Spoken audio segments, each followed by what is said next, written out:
Yo, all praise to the Most High. Name is only begotten beloved Son. We're about to go ahead and get started in a second. Just waiting for people to come in. Matter of fact, what I'm about to do is, let me see. 1 second, y'all. About to invite people to come into this live feed real quick. So y'all just be patient with me.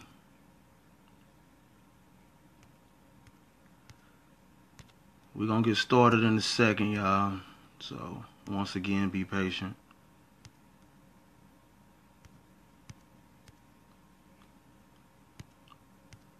I'm inviting people in this live feed real quick once again.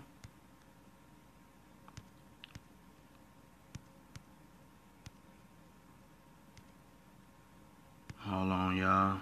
So just be patient.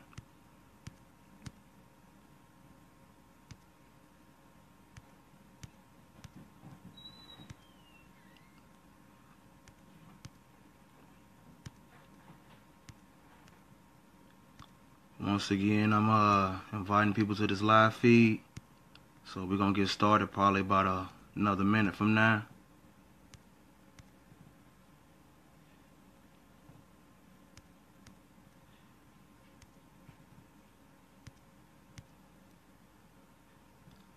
Alright, let's see.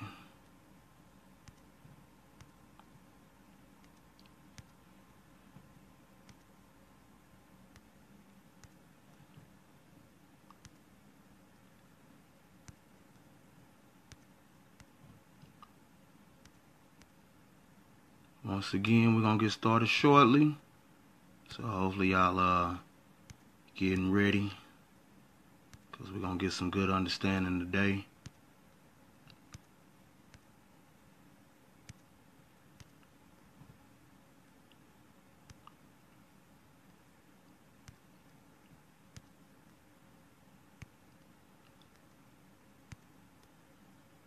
Alright.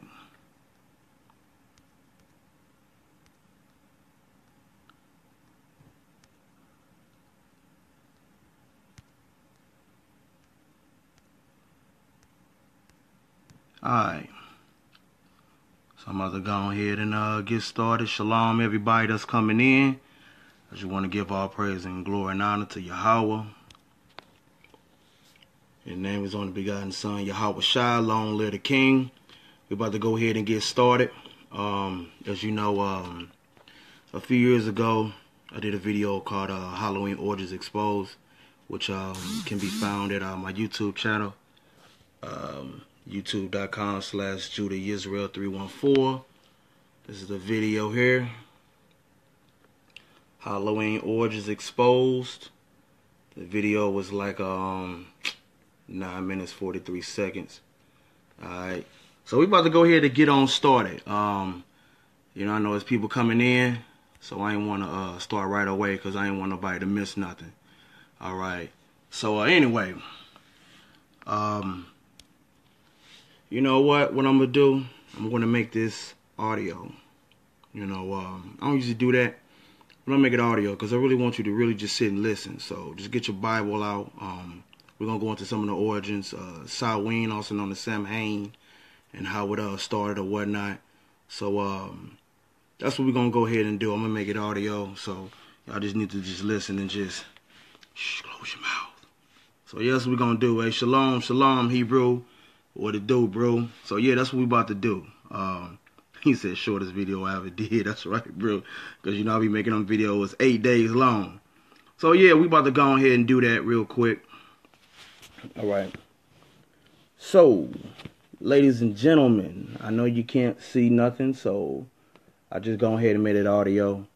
I just want you to really just sit back and listen what you're about to hear or whatnot. So, listen with an open mind. If you're one that never learned the truth about the origins of Halloween, just really just sit back and pay attention, all right? Because you're probably about to hear some things that you never heard. All right, I first want to start off with a quote that Anton LaVey said. Now, if you don't know who Anton LaVey is, Anton LaVey is basically a guy who started or founded what's known as the Church of Satan. All right. His name is Anton LaVey. All right. So hopefully if you sitting and listening, you got some pen and paper. All right. Because there's things I'm going to say, you can write it down and look it up. So if you're writing this down, the first person you can write down is Anton LaVey. But basically, he made a quote one day saying that, "I'm glad that Christian parents allow their children to worship the devil at least one night out of the year." Now really sit and ask yourself, why would he say that? You know, do you worship the devil on this day? I mean, we're going to find out. First and foremost, what does the word worship even mean? Because most will say, well, I don't have children to worship the devil, so this don't apply to me. Really? Do it? Because many of you will be doing haunted houses, parties, trick-or-treating, costumes, and fright fest, fright night, aka horror night, right? So will you be worshiping the devil? I mean, some are already doing this right now. They've already paying attention. Yes, this video is an audio. It's actually an audio video, so it works. But I want people to just really listen to what they about to hear. All right, so it's an audio video now. All right, so we're going back audio. Now, so anyway, this whole fright night, fright fest, haunted houses, right? Are you really worshiping the devil? Because many of y'all are going to be doing parties, already been doing parties. Haunted houses, right?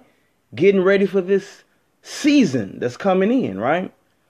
So it's one script I want to hit real quick. For those of you who have your concordance, something I want you to pay attention to. We're going to turn to the book of Exodus, chapter 34 right quick. Exodus, chapter 34. Those who read Hebrew, the book of Shemot. All right, some would say Shemot. And we're going to chapter 34 right quick. And we're going to hit the 14th verse. All right. So, okay. Exodus chapter 34 and verse 14. It says, "For thou shalt worship no other God, for the Lord whose name is jealous is a jealous God." So we're going to start off there because we really finna go into the origins of where this stuff started. All right. But it's about two scripts I want to hit first before we do this. All right. So when you look at the word worship, those who read Hebrew, we know is the word shakar. And the word shakar, it means to humbly beseech. Basically to do reverence, to give homage to. Okay. So when you are giving homage to something, someone or something, this is a form of worship. Okay? Once again, this is a form of worship. Because today, as a people, we look at homage as, I bow down to you. I bow down. No, worship can also mean giving homage to. Okay? So we're going to find out real soon. Are you giving homage to Halloween? Huh? Now we're going back audio. So, all right. So, we're going to go to the book of Ephesians, chapter 6, verse 12, and then we're going to jump into this lesson. All right. The book of Ephesians, chapter 6. All right. I'm going to start back in 10. And after that, we're going to jump into this lesson. All right. Because it's going to get deep.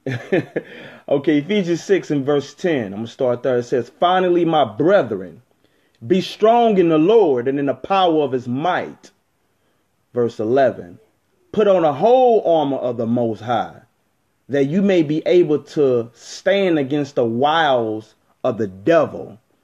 Now, what does the wiles mean in that verse? That means the trickeries, the deceit. Huh? So the deceit of the devil. Who's the devil? That's the false accuser. Hashatan, Satan, the deceiver. That's who the devil is. But let's continue. Verse 12, it says, "For we wrestle," or we fight, not against flesh and blood. So understand that this fight that we banging, it ain't against man. It say, for we wrestle not against flesh and blood, but against principalities. You see that? Against principalities, against powers, against spiritual wickedness. Spiritual wickedness. Spiritual wickedness in high places. So that's going to be the foundation of what we dealing with here. So understand that when we partaking in Halloween or All Hallows Even or All Saints Day, we are fighting against spiritual wickedness in high places. But those who are not spiritual but carnal, they're not going to be able to receive what I'm about to bring out. Now, so we're going to start off with this lesson. So just be quiet and listen. And leave your feelings and emotions out of this. All right? Because what I'm about to tell you is something that you ain't going to hear. Why? Because Halloween, it's a $6 billion business a year. $6 billion. Now really sit and think about this for a second before we get into this lesson. If this is a $6 billion business, then clearly you as a consumer are a hot commodity on this day. So that means what? You're not going to see too many people or too many things exposing the truth about Halloween. Why? Because it's a big business. That's first and foremost. So, where did this Halloween come from? Please sit and listen. Where does Halloween thing come from? All Saints Day was another name for it. All Saints Day, which we're going to be getting into in a second. Shalom, everybody that's coming in. It was also known as All Souls Day. Samhain, which is also pronounced as Samhain. Now pay very close attention because Samhain plays a major part in what you're dealing with today. Okay? But Samhain, or some will say Samhain, all right, aka All Hallows Even, aka Halloween. This is a day where people, again, spend $6 billion on. So, of course, the heathen not going to tell you the truth. Period. Why? Because it don't benefit them. But guess what? I'm here to tell you. Okay. It was known as these days, mainly Samhain, which we will talk about shortly again. Samhain was kept on November the 1st. Okay. But the night before this night, do you know what they called it? They called it All Hallows Eve. So Samhain was kept on this night, but the night before was called All Hallows Even, or All Hallows Eve. Now, so this is what we finna deal with. All Hallows Eve. Now in the year 1556, I believe, the Black Scots. When I say the Black Scots, I'm talking about the black people, dark people who lived in Scotland. They were known as the Scots. Okay? They used the term All Hallows Eve, which basically meant Hallow Evening, or what you know as a holy evening. But is this really a holy evening? Holy comes from the Hebrew word kadosh, which means set apart. That's what holy means. It comes from the Hebrew word kodosh or kodesh, which means set apart. So is this really a set apart day? But again, now you call it Halloween, which came not from the Scots, but from the English, who embraced it as Halloween around, I believe it was year 1745. But as I was talking about Samhain, let's deal with that. So basically this day, the long story short, this day originated with the ancient Celtic, some would say Celtic. All right. The ancient Celtic or Celtic festival of Samhain. Basically when people would light bonfires and wear costumes to trick demonic spirits. I dare you research this. It's going to be your homework. They would wear costumes to trick demonic spirits, which we're going to talk about in a second as well. Again, this day Samhain was kept on November the 1st. Now, again, you may say, oh, well, cool. I don't fit in that category because I keep Halloween, not Samhain. And I do it on October the 31st, not November 1st, right? Wrong. Wrong, very wrong. But why? Why did I say wrong? You see, because on October 31st, this day they believed that the spirits returned to the earth. And they would set out food outside the doors, such as wine and bread and treats outside, which we're going to find out a little later why. Why did they do this? Because your custom that you keep and everything that you're doing, from the costumes to your candy, your party and your festivals, all this goes back to Druid demon worship. That's what it go back to. So pay very close attention, Ray. Leave your emotions out of this. We're going back audio. So, why would they do this? If you stick around, you'll find out why. Now, earlier I mentioned these people known as the Celtics or the Celts. Okay. So if you've never heard of this, the Celts or the Celts were basically a group of people who mainly came from places like Ireland and Scotland. Some came from Wales and some from France and England, etc. But these were a large group of people. Now, if you watch my documentary, King James on Trial, I had already told you about how the Irish and the Scots were the same people. All right, so if you already know about that, then you already know what it is. So there's no need for me to go deep into it because I've done an extensive amount of research and gave out lots of information for you all, for the people that dominated and lived in Europe. Because today when we think of Europe, we think of some white folk. All right, but these were dark people, your ancestors, who was into a lot of this wickedness that passed it down to these white folks that passed it right back down to you. All right. But mainly these people were in Ireland. Okay. But speaking of the Celts, who played a major role in the slave trade, who pushed these wicked customs back on us during these times. They were big on partaking this day that you embrace with them. These people to this very day still partake in Samhain. This day is kept again on November the 1st, but All Hallows Eve, which you know as on the 31st. This was before the Catholics, who were the offspring of themselves, who kept this custom again that you know as All Souls Day, All Saints Day, a day where they pray for the dead, believing that the dead souls were in a state of grace or mercy, that they would pray on the dead saints on the behalf of them so that they could go into heaven. They thought that this would be purifying. So it originated with the ancient Celtic festival of Samhain. Understand that. When people would light bonfires and wear costumes to ward off ghosts. Look it up. They would have celebrations. They would do parties. They would do all these little festivals that people would come all over, share their little ghost stories. Do fortune telling. They'd be dancing, singing, just partying. This was a time of festival. During a time of festivals. Now, if you've never heard of, what was his name? Pope Gregory III, who existed around the 8th century. Who was he? And what did this have to do with what we know as Halloween today?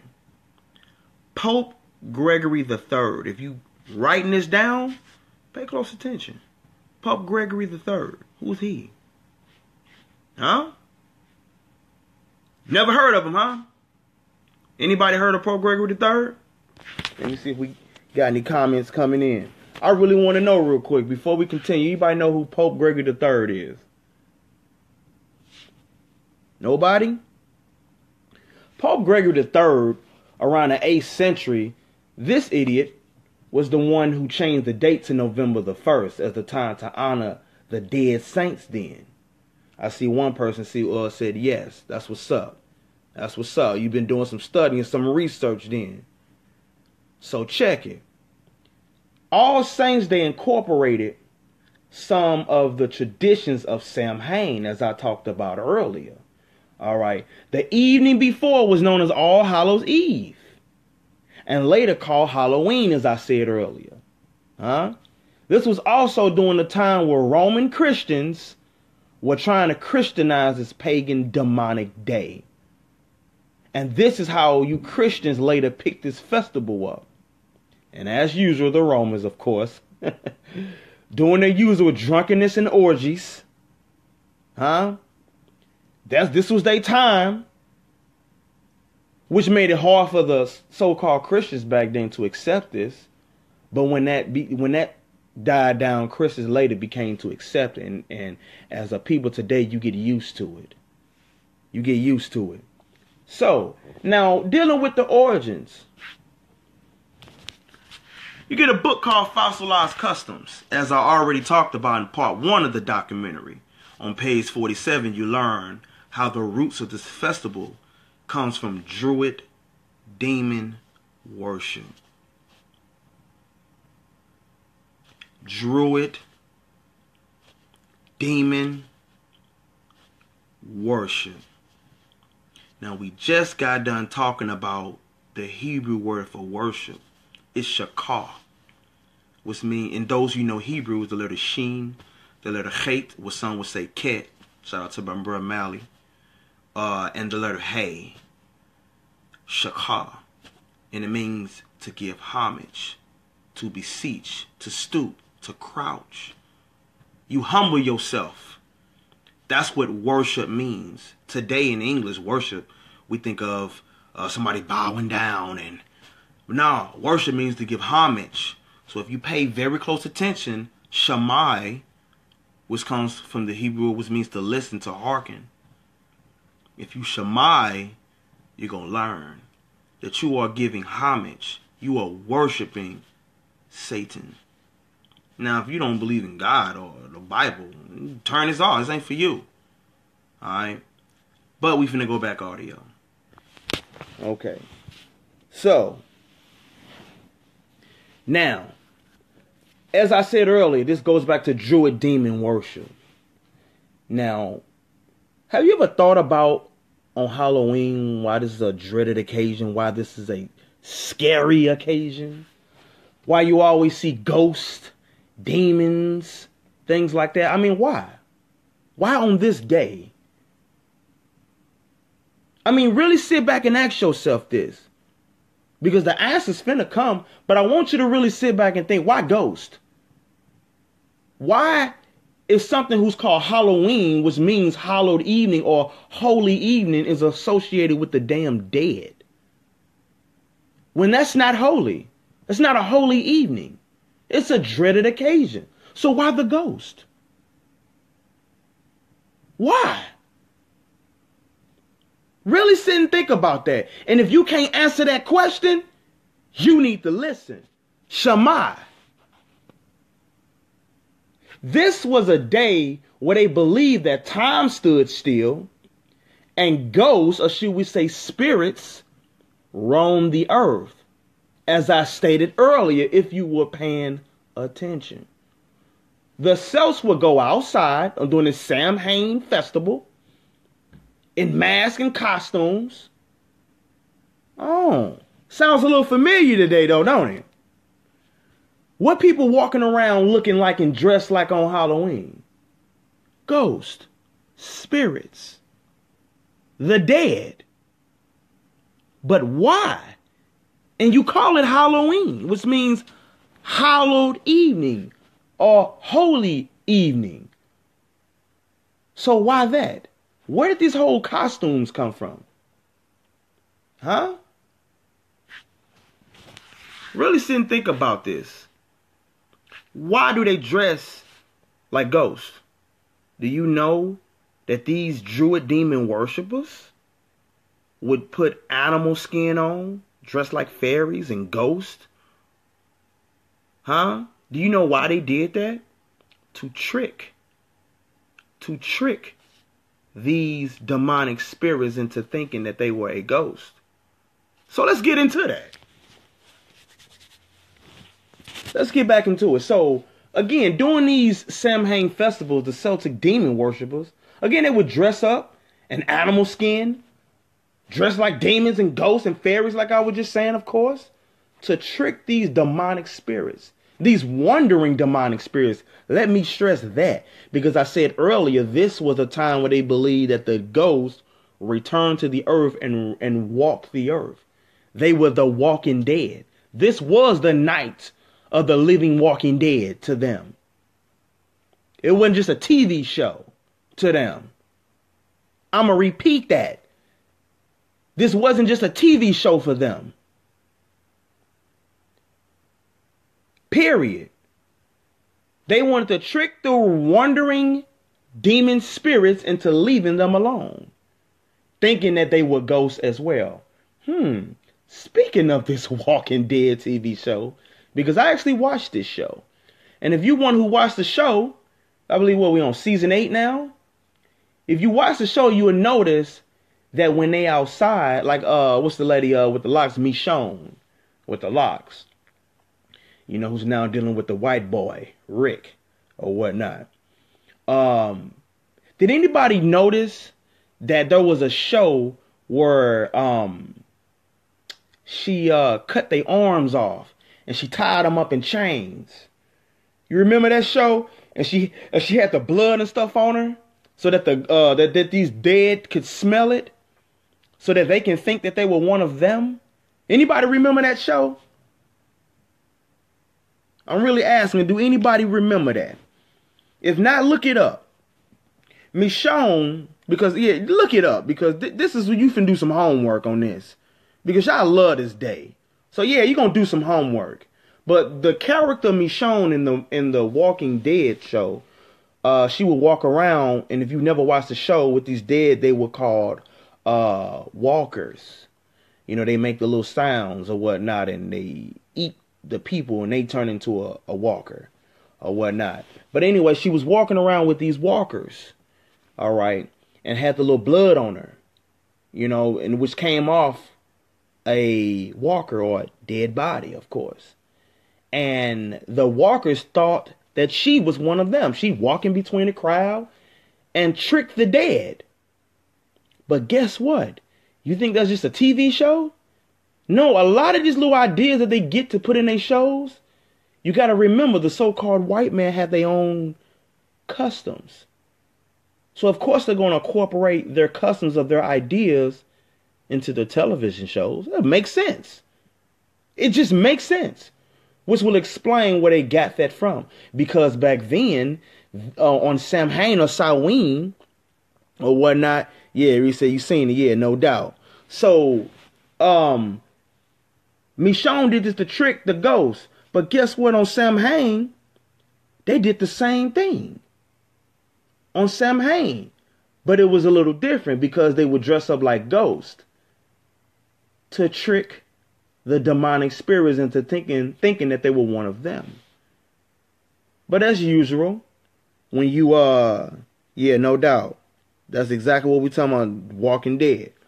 But as usual, see, as Ecclesiastes 1:9, so there's nothing new under the sun. Okay, so now today, people just putting a new name on it.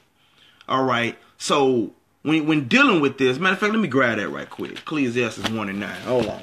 Let me grab that. Ecclesiastes 1:9. Matter of fact, y'all just listen. We're going to Ecclesiastes 1:9. All right. Ecclesiastes 1:9, it says, the thing that has been is that which shall be. You see that the thing that have been, which is what? Back then. It is that which shall be. Shall is what? Future. You see that? So things that happened in the past, it shall be. I'm going to read it again. The thing that have been, it is that which shall be. And that which is done is that which shall be done. And there is no new thing under the sun. It's nothing new under the sun. So the things that have been going on still happening to this day. Let's read verse 10. It says, is there anything whereof it may be said, see, this is new? It hath been already of old time, which was before us. You see that? So, understand that the things that has been done under the sun, it's nothing new. That's in verse 11. It says, there is no remembrance of former things, neither shall there be any remembrance of things that are to come with those that shall come after. So, when dealing with this whole Samhain or Samhain festival, which is about the Celtics, or some would say the Celts, or some would say the Celtics, it's nothing new. It just got a different name now. But oh, you call it Halloween today. That's right. You just give it a new name. So we finna go deeper. So when dealing with America, and that's America with the KKK, of course. This custom, again, it came over here before the 1950s, as I was speaking about earlier, in about 1846, when most of the Celts brought this over here. But between the 1920s and 1950s, this old demonic festival was basically born. And in a new era, it was the turning point for this festival over here in this Western world of goodies and fun for the children and widely accepted. You little kids want a scary story for Halloween? Yeah, let your kids listen to this. You're going to learn something new. So, the needy, or some would say the poor, did you know that this day families partook in the festivals, right? They didn't get tricks played on them or on their home if they gave out tricks or treats when they did tricks on this day. Speaking of that, so where did this trick or treat come from? Trick or treat? What's the little stupid song we say as a youngster? Trick or treat, give me something good to eat. If you don't, I don't care, I will pull down your underwear. Now, see, I don't know about y'all, but when I was young, man, I was bad. Man, I would bust windows out, I'd prank your house, we TP your house. If you turned your lights off and you weren't giving me no candy on that day, oh man, it was a problem. Your house was getting messed up. But think about it, because I know I ain't the only one who did this. Why? Why did I have that spirit on me? Because you didn't give me no candy, I want to mess your house up. So because you turned your lights off and you weren't partaking, oh no, I wouldn't let that ride. But why? What spirit was on me as a youngster that would make me want to tear your house down for not giving me no candy and had a bag full of candy already? Why? If you understand the whole trick or treat, then you would understand. We're going to learn later what you have what's called souling and gauzing. All right, that the Brits had picked up. So if you stick around, you're going to be learning why. And then you'll see bad little children, such as myself as a youngster, pick this up. And didn't even realize why. Didn't even know why. But this is a spirit that we banging against. That's why I hit the Ephesians 6 and 10 to 12. All right. So, here we go. Let's get back. Trick or treat. Trick or treat. Give me something good to eat. If you don't, I don't care. I'll pull down your underwear. Now, when you think of that chant alone just sound wicked. What if we was talking about a man? Are you going to pull his underwear down? Oh, okay, little children, we'll give you some candy. Don't pull down my underwear. But where did stuff come from, though? See, in the custom of Samhain, what later became the All Hallow Eve festival, families would put treats, food outside, as I was talking about earlier.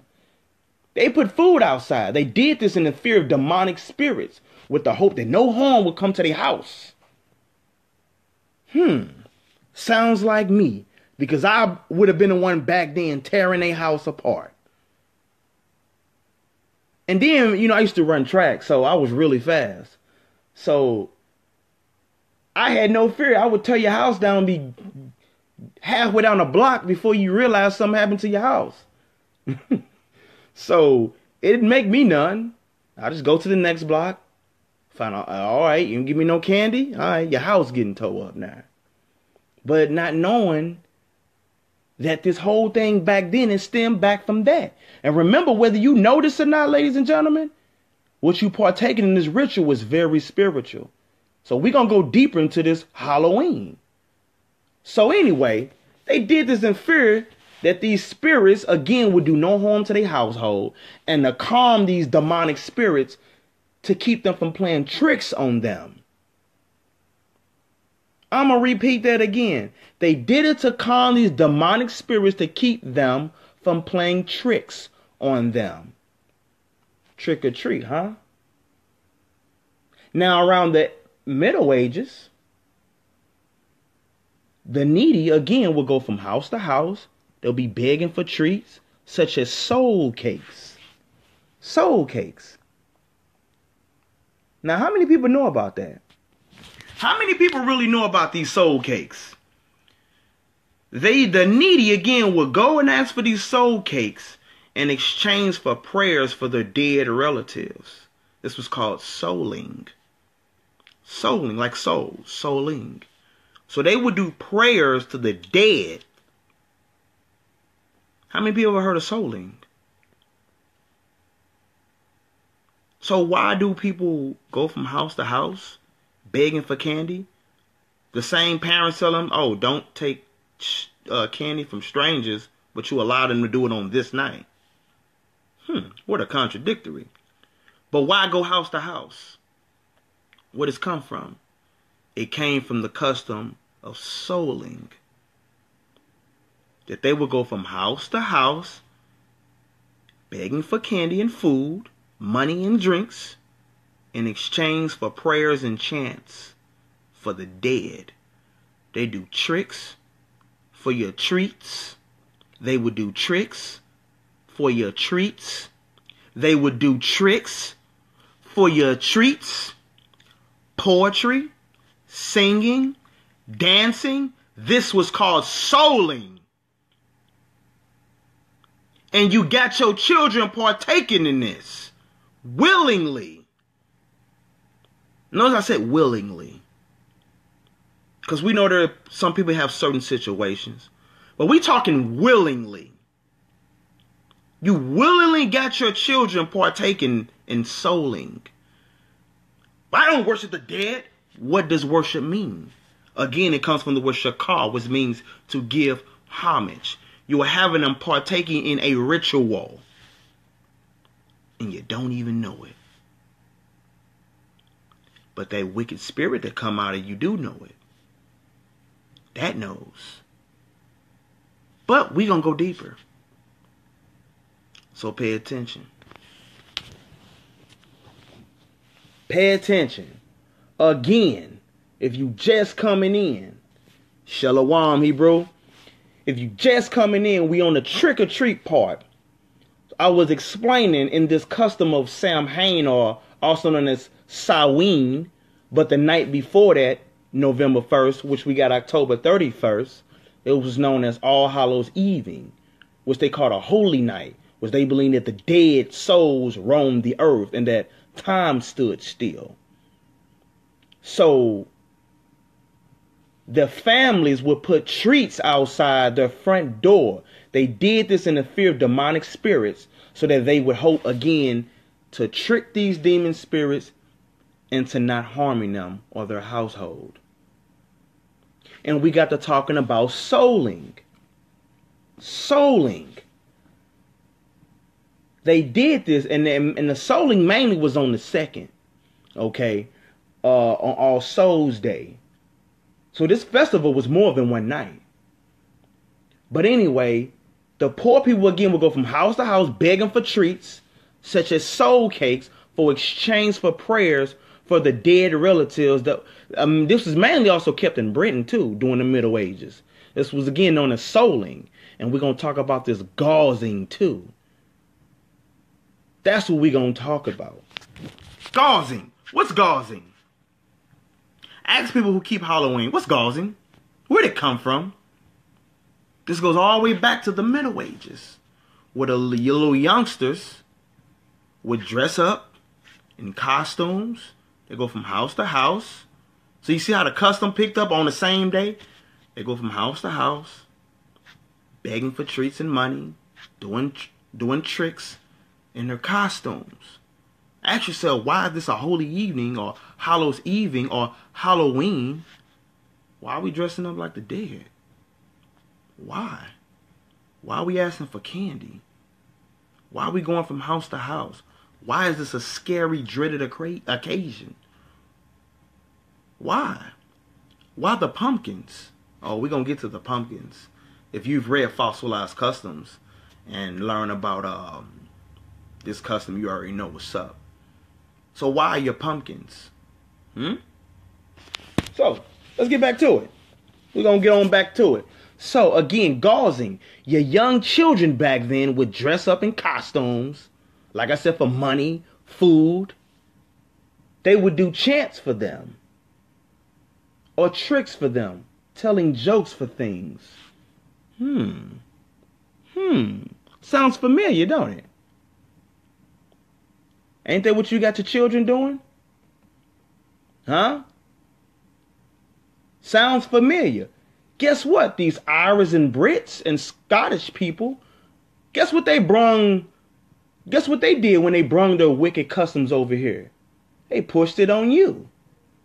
Where you think you get your trick-or-treating over here in America?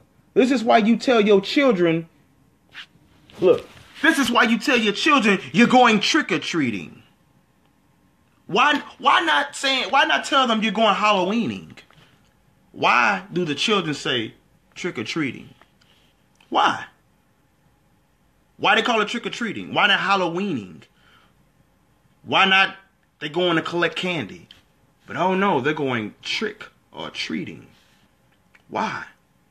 Because when you had, back then in Samhain, when you had those costumes on, like I said earlier, you were tricking the demons into thinking that you were one of them. So as I said earlier, the Celtics people will walk around in masks and in these costumes to fool the Roman ghosts into tricking them to thinking that they were one of them. So all your customs and rituals that you're embracing, it comes from Druid demon worship. And we finna get into it.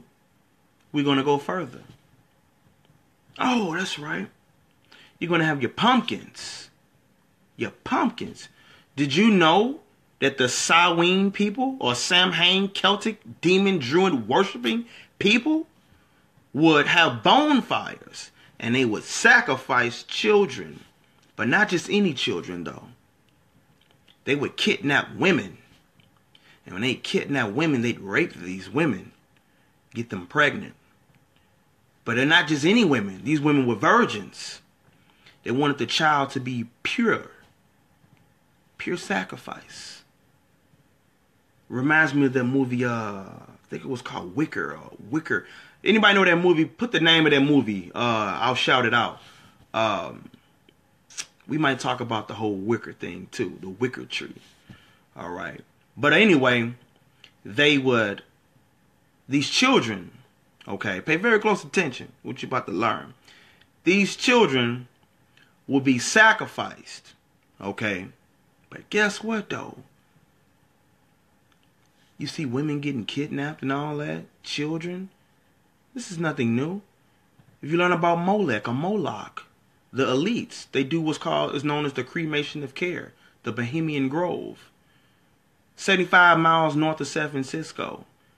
They sacrifice an owl. Isn't that owl on the front of your dollar bill? Oh, you didn't know that. Or did you? Moloch or Molech, which is talked about in the Bible. But I don't want to go too far off the topic. They will cause their children to pass through the fire. Children sacrifice. That's what it means when you read in the Bible when it tell you don't cause your child to pass through the fire. And guess what? Your forefathers did this wicked nonsense. Let me see if anybody shouted that movie out. No, nobody yet. Okay. Hold on. Let me see. Hold on. One moment. Anybody know the name of that movie? Okay, guess not. So anyway, they would sacrifice these children, and guess what? The fat that was left over from the child, they put it into a candle, and they put the candle into a pumpkin. Sounds familiar, don't it? They put it into a pumpkin, and guess what they called it? Jack of the Lantern. Jack of the Lantern. Now that sounds familiar. Jack-o'-lantern. Have you ever asked children, if you're watching this, ask your parents, why do we call the pumpkins jack-o'-lantern? Now they made him into a little character now, in a sense. But why jack-o'-lantern? Why we called it that? This goes back to Druid demon worship. And that's what they did. Jack-o'-lantern. So when you are calling on jack-o'-lantern and partaking in this ritual with your pumpkins, guess what you're getting homage to? Guess what you're remembering? Guess what you're partaking in? You're partaking in Druid demon worship in the honor of the dead children that was cut up and fashioned into a candle. Oh, but you follow Christ though, right? So guess what you partaking in, even if you don't know it.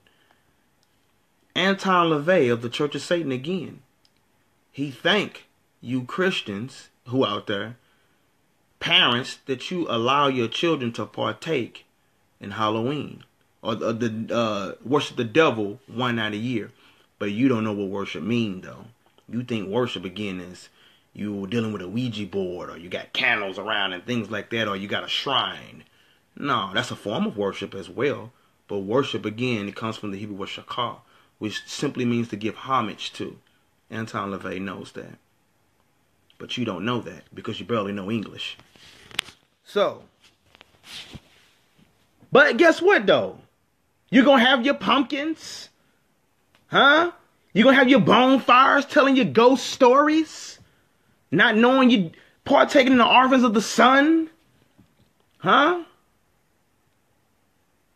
But it don't matter. Why? Because it's for the kids. Don't matter. Right? Now, little children, if you're watching this, go ask mommy or daddy, why do I have to dress like a witch?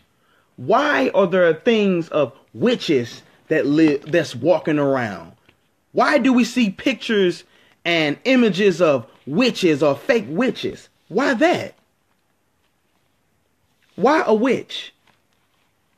Huh? Ask them. And if they sitting right there listening, I want them to answer that question. I want them to look you in your eye and tell you, oh, baby, I don't know. Judah don't know what he talking about. Don't listen to Judah.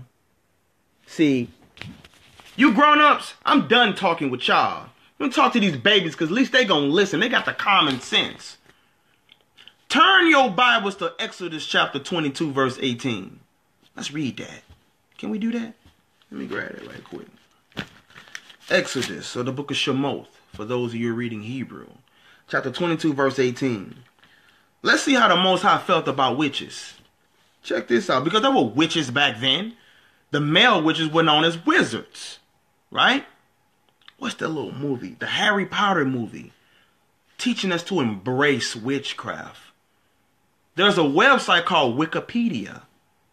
Where did that name come from? Wikipedia. The root word is Wicca, which is where you get witchcraft from? Wikipedia is a book of witchcraft. Did you know that? Probably not. But you don't care though. Doesn't matter. It don't matter. Look your child and I, tell him you don't know why. Let's read Shemoth chapter 22 verse 18 on Exodus. It says, thou shalt not suffer a witch to live. That word suffer means allow. So back then, they would stone you, kill you. You was a witch. So what makes you think that the Most High will want you doing this now? Something that's associated with a witch. A witch? Really think about this for a second. A witch. We're going to get back to this whole trick-or-treat thing too, though. Because it's something I want to touch bases on with this word trick. But anyway, it says, thou shalt not suffer a witch to live. Kind of like in Europe. They'd burn you. With this TV show for kids, Wizards of wherever exactly. And that Disney is really playing a number on this too. With these children. Watch what y'all got y'all children partaking in.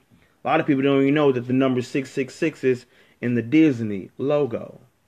Do your research. But many of y'all do know that though. But in that book, Fossilized Customs, page 47, I can't quote it verbatim, but I remember Lou White was saying that witches were said to fly brooms over crops, I believe, to teach them to grow, and saying it was a fertility myth. For those of you who got the book Fossilized Customs, definitely bring that out or whatnot. But anyway, understand something. When you're partaking in this, you're conjuring up demons. Oh no, now I'm really talking crazy. Now, what do you mean by that? Conjuring up demons. Remember the movie The Conjuring? What's conjuring mean? Huh? You're conjuring up demons. Oh yeah. You are conjuring up demons. So, when dealing with the whole conjuring, matter of fact, let me pull this definition of conjuring up so y'all can see this. Hold on. Let me type this in. Conjuring. Okay. The conjuring, it says, the performance of tricks that are seemingly magical. I don't think you heard that. I said, this is funny right here. I mean, the conjuring. I'm finna put this back up so y'all can see this. Hold on. Let me pull this definition back up. Okay. Conjuring. Check this out. It says the conjuring. It says, hold on, let me turn it back. Okay, it says, the performance of tricks that are seemingly magical, typically involving sleight of hand, magic, illusion. Now, all this means something if you understand the spiritual realm. Because I made the statement and said that you're conjuring up demons, right? So if you're conjuring up demons, you might want to listen to this. Because I made the statement saying you're conjuring up demons, right? Now, it said, the performance of tricks that are seemingly magical. Now, let's deal with that. Tricks. Like your trick or treat. Huh? What does trick mean? Let's look up the word for trick. Hold on. Let's look up the word trick. Hold on. About to type in the word for trick. Define trick. Okay, hold on. Let's see what we got here. It says, for trick, it says a cunning or skillful act or a scheme intended to deceive or outwit someone. Hold on, 'cause I gotta. I had a call coming in. Sorry about that. But it says trick, a cunning or skillful act or scheme intended to deceive or outwit someone. So we're going to deal with this. For example, shalom, y'all. It says a particular or characteristic habit or mannerism. Deceive or outwit someone by being cunning or skillful. We see the word deceive, hoax, fool. Sounds familiar, y'all? Intended or used to deceive or mystify or to create an illusion. Liable to fail, detective. So,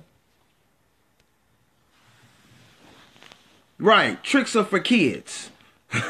Straight up. So when you're doing these tricks, or when we talked about conjuring up demons, you conjure up through tricks, illusions, such as your haunted house, your costumes, as we just got done talking about. Are you catching this? Really sit and pay attention and understand what you're doing. You are unknowingly conjuring up these demons. But let's go further. We're not done. Let's go further.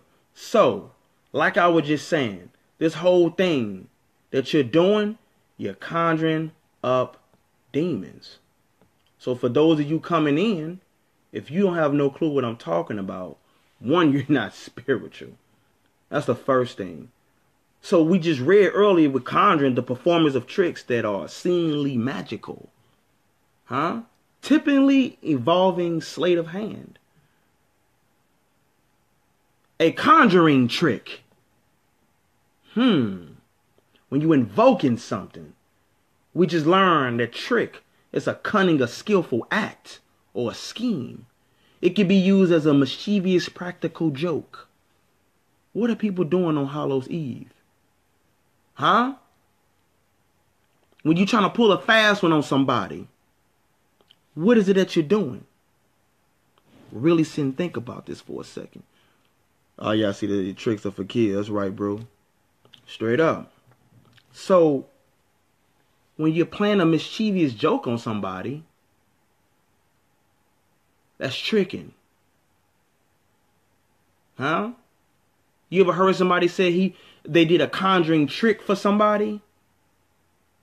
That's what you're doing. You are partaking in it, and you got your children partaking in this.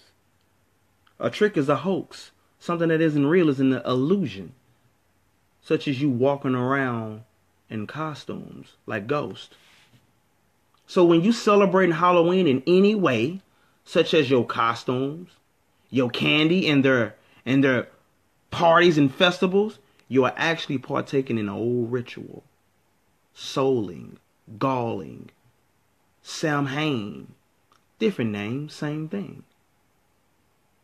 You are actually partaking in a ritual. This ritual may seem fun and innocent, but guess what? You actually invoking spirits of the damn dead. You're conjuring demons. Real witches, I repeat, real witches still celebrate this day today.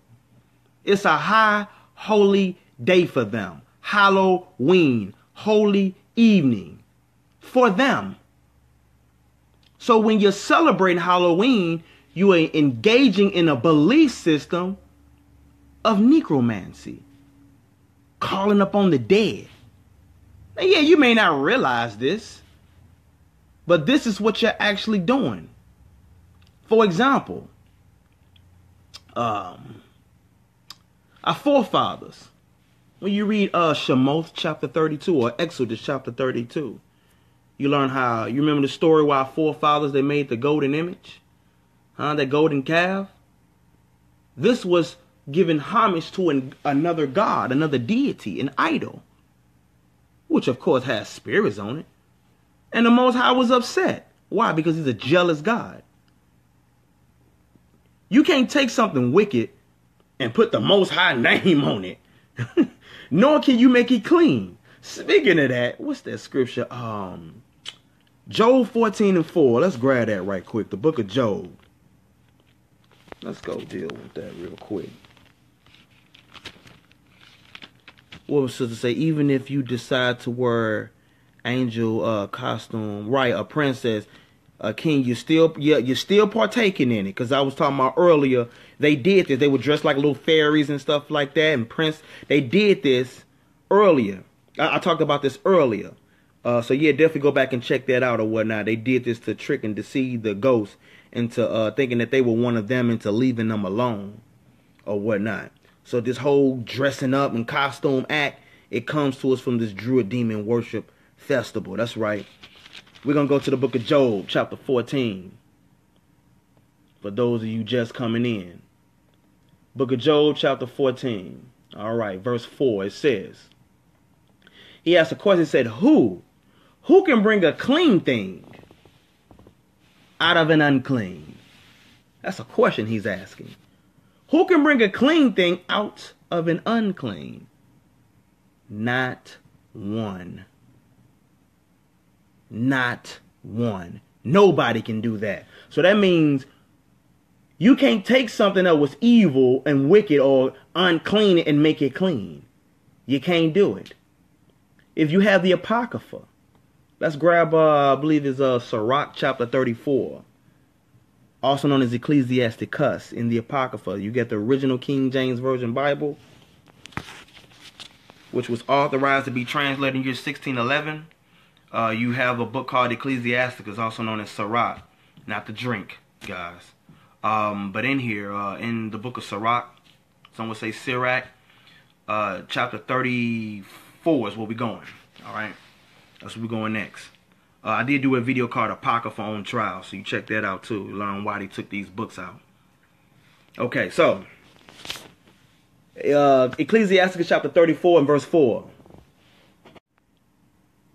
All right, we good. I had lost the connection, but we good. I'm back. Okay, so I know people coming in. I had lost the connection. I apologize for that. We going back. Ecclesiastes 34 and verse 4 is why I was picking off at. All right. I know people finna come on in. I'll give it a little second because I had lost internet connection. All right. So I'll go ahead and give it about probably another 15 seconds. Once again, I had lost internet connection. So if you're coming in, we back. We're going to go ahead and get started again. The book of Ecclesiasticus. Let me go here. We're going to turn there. Okay. Ecclesiasticus chapter 34 and verse 4, it says, because remember we just read Job 14 and 4, who can bring a clean thing out of an unclean? Not one. So it says, of an unclean thing, what can be cleansed? So it's saying something that's unclean, what cleanse can come to that? We're talking a thing. It says, of an unclean thing, what can be cleansed? And from that thing which is false, what truth can come? What truth can come? So we're dealing with illusions, tricks, associated with Druid demon worship, conjuring up demons, partaking in a belief system of necromancy. Let's get back to it. So, we already hit the Exodus 22 and 18, right? Let's go to Leviticus chapter 20. So we're going to go next. Book of Leviticus, chapter 20. And what is it? Verse, I'm going to start in 26. It says, and you shall be holy unto me, for I the Lord am holy, and have severed you from other people. You see that? The Most High separate you from other people. He made you separate from other people. So it says, verse 26 again, it says, and you shall be holy unto me, for I the Lord am holy, and have severed you or separated you from other people, that you shall be mine. See that? You shall be mine. So it says, a man also or a woman that have a familiar Spirit. What that mean? A familiar spirit. What that mean? Because today when you see the word familiar, that mean, oh yeah, you look familiar. But no, not this. We talking demonic force. Verse 27 again. A man also or woman that have a familiar spirit, or that is a wizard, shall surely be put to death. They shall stone them with stones. Their blood shall be upon them. So the Most High wasn't getting down with your wizard stuff, your demonic force that you partaking in on Halloween. Wasn't getting down with that spiritual stuff. Period. That was a death sentence back then. Now, really sit and think about something. If this was the ancient world and you partaking in that, what you think would happen? Your forefathers would have done. They would have stoned you. You would have got a brick shower. Walking around on Halloween doing that stuff? Yeah. Look how the Most High got down back then. Luckily, we got what's called grace, mercy. That don't mean you can keep doing it. That just means you now got a chance to get it right before it's too late. So stop partaking in this evil, wicked necromancy. Speaking of that, let's go Deuteronomy 18. If you saw the live video me and my brother did the other day, we hit this scripture. You know what I'm saying? We didn't go into too much detail, but we did hit the script. So that's what we finna do. Let's go and grab it. Deuteronomy 18, we're going to start in the 9th verse. All right, let me grab that. Deuteronomy 18. For those who read Hebrew, Devarim. That was, we hit Exodus 22 and 18. We hit Leviticus chapter 20, verse 20 and 26. And now what we about to do is we about to hit Deuteronomy chapter 18. We're going to read verse 9 through about 13. Yeah, about 9 to 13. Okay. So that's what we finna hit. All right, because, hey, it's finna get a little deep. Because you see, there ain't nothing changed. Nothing new under the sun. People are still partaking in this stuff. But now it's innocent because around the 1950s, around like 1953, that was mainly when the children, where the parents embraced it to the children and it became the hot commodity, the thing to do. So now Halloween has been commercialized, but it's still the same rituals. They go back to Druid demon worship. It's still the same customs, the same chants. It's just that they add to it. But it's the same thing. Same thing. It's associated with the same thing. The dead, wizards, necromancy, enchanters, charmers. Same thing. That these Druid demon worshippers still love to this very day. That's why they call it Halloween. It's a holy evening for them. But for us, it's not no holy evening. That's the day of the damn devil. The devil. Period. So let's get us some understanding. Deuteronomy or Devarim for those who read Hebrew. We go into chapter 18. Alright. Let me put the camera on this. Okay. The book of Devarim, chapter 18. This is what he told our forefathers. I don't know if y'all able to see that. But I'm hitting verse 9. Alright. Verse 9. It says, when you are coming to the land which the Most High, your mighty one, in other words, give you, you should not learn to do after the abomination of those nations. Alright? So, he's letting you know when I bring you into this land, don't be doing what they doing. Huh? Don't be doing that. That's the first thing he told us. Then he said, there shall not be found among you anyone that maketh his son or his daughter to pass through the fire. Sounds familiar. That's where you get your jack-o'-lantern from. Remember I was saying earlier, your whole jack-o'-lantern? Where that come from? Children, if you're watching this, go ask mommy and daddy. Where does jack-o'-lantern come from? Because this is when they sacrificed children, or what the script said, they made their children pass through the fire. They cut their body parts up, put it into a pumpkin, and they called it jack-o'-the-lantern. But you love this ritual today, don't you? Yeah, you do. You're going to make up some excuse to partake in it. But the Most High see you. When you read the Apocrypha, Ecclesiasticus 32:17 says, a sinful man will not be reproved, but findeth an excuse according to his will. What does that mean? That means if you're sinful, you're going to come up with some kind of excuse according to your will. Why? Because it make you sleep better at night. Make you sleep better at night. So as long as you can live in this false reality, lie to yourself, tell y'all I ain't really doing that. But guess what? You really are. That means you don't understand the spiritual realm. You're partaking in druid demon worship. Period. 1 Peter 5:8. Be sober, be vigilant, because your adversary, the devil, walketh about seeking whom he can devour. A lot of people will be devoured. A lot of children will be devoured on Halloween.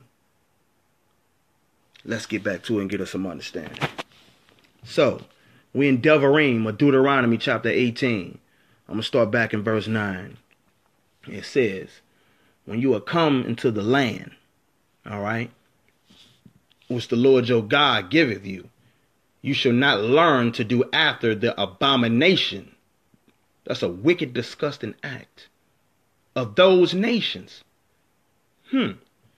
He said, there shall not be found any, there shall not be found among you anyone that maketh his son or daughter to pass through the fire,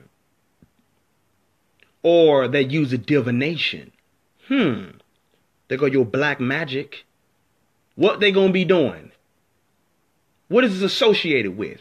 Then it say, or an observer of times. That's dealing with your wicked astrology. Then it say, or an enchanter. What's an enchanter? That's somebody who does voodoo. Or a witch. Wicca. Witchcraft. Witches. All these things that you're partaking in is dealing with this. Then it says, or a charmer. What's a charmer? That's a psychic or a fortune teller. Remember earlier I talked about how on Samhain they would do bonfires and they would be telling people's future, doing fortune telling. That's nothing new. Nothing new. And these customs are still partaking today. You want to dress your little boy up like a little wizard, little Harry Potter, He a little necromancer walking around. But then let's keep reading. It says, or a consulter with familiar spirits. Today you know them as mediums. Those that conjure up demons. Guess what you're going to be associated with in a few days? You little medium. Then it say, or a wizard. Oh, there go your sorcerer. Your little warlock. Your little doctor. Check that out. Or a wizard. That's a male witch. A sorcerer. He's a warlock. Then it says, or a necromancer. Oh, man. That's a little Ouija board. Spiritualism is what they call it. Mediating, being a wizard. Look at your movies. They put this stuff right in your face. But you don't care. Why? Because it's fun. It's for the children. Oh, them babies don't understand. Yes, they do. Because they grow up and be little devils like you. And devil just means deceiver. That's all it means. But then it says, for all, not some, for all that do these things on abomination unto the Most High. And because of these abominations, the Most High, your mighty one, do it, drive them out from before you. Now understand something. If the Most High wasn't getting down with that, told you don't be like them other nations, drove them out from away from you, what makes you think on this night, on this wicked Samhain, All Souls Day, All Saints Day, All Hallows Evening, which you call Halloween, is going to be okay? Make it make sense. He wasn't getting down with that. Why you getting down with it? willingly teaching your children. Oh, it's okay. It's for the kids. It's for the kids. Then you have them partaking Christmas. Damn. I ain't finna get into that. That's just as wicked as Halloween. Oh no, I'm going crazy now, right? Watch the video I did. It's on YouTube. It's called Dear Santa, Christianity Exposed. Did I name it there? Hold on. Let me make sure I named it that. Let me go to my YouTube channel. Hold on. There's a video I did here. Right there. It's called Dear Santa, Christianity Exposed 3. That was basically a letter that I written to Santa, me leaving that custom alone because I found out what it was about. All right. But we ain't finna get into that because this is about All Hallows Even, what you call Halloween today. Yeah, you just give it a new name. Still got your witches and pumpkins and brooms, not knowing that this was all going back to witchcraft. Not was, but is. I stand corrected. Not was going back to witchcraft. It is going back to witchcraft. Wicked. Wicca. Sorcery. Wikipedia. That's what you're into. So, let's go back. To get us some understanding. Ain't the Most High the same today and tomorrow and forever? Huh? Isn't he the same? We still in Deuteronomy of Devarim. So it says, for all that do these things are abomination to the Most High. And because of these abominations, the Lord your God hath driven them out from before thee. Then he said, thou shalt be perfect. Thou shalt be perfect with the Lord your God. That wasn't a suggestion. That was a commandment. You commanded to be perfect. Perfect. But I can't be perfect. Oh, there goes your excuse. Let's go to 3 John. Not St. John, 3 John. You know, 3 John is in the back. All right. You know, the last book is Revelation. And before Revelation, you got 3 John. So that's where we going. 3 John.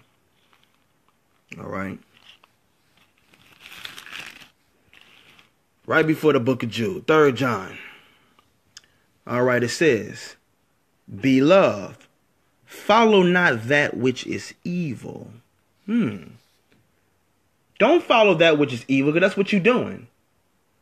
But that which is good. He that doeth good is of God, but he that doeth evil have not seen the Most High. See that? Check this out. Let's go to, what's it, 2 John. Verse 9, it says, whosoever transgresseth, meaning sin, and abide or stay not in the doctrine of Christ, so you not following the teachings of Christ, so you have not God. He that abideth in the doctrine of Christ, he both have the Father and the Son. But look at verse 10. It says, if there come any unto you, any, and bring not this doctrine or teachings, receive him not into your house, neither bid him Godspeed. Don't let this Negro in your house. That's what some of y'all gonna be doing on Thanksgiving. Letting them come in your house because it's cold. Oh, bring the babies in. Verse 11. For he that abideth, he that biddeth him Godspeed is a partaker of his evil deeds. So you just as guilty. Guilty by association. My family ain't gonna be hitting me up on this damn day. Why? Because I don't give a damn about your damn All Hallows Even. I don't partake in Satanism. Period. Don't hit me up. Don't contact me. None of that. I don't want nothing to do with that. Because it ain't dealing with the Most High. Period. This day is wicked. Let's go to Proverbs 22. Let's grab that right quick. Book of Proverbs, chapter 22.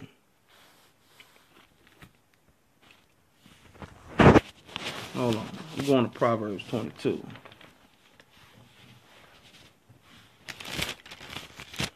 Proverbs chapter 22. All right. Proverbs 22 and 6. It says, train up a child in the way he should go, and when he is old, he will not depart from it. So this is for you people who think that the babies don't understand. Train them up.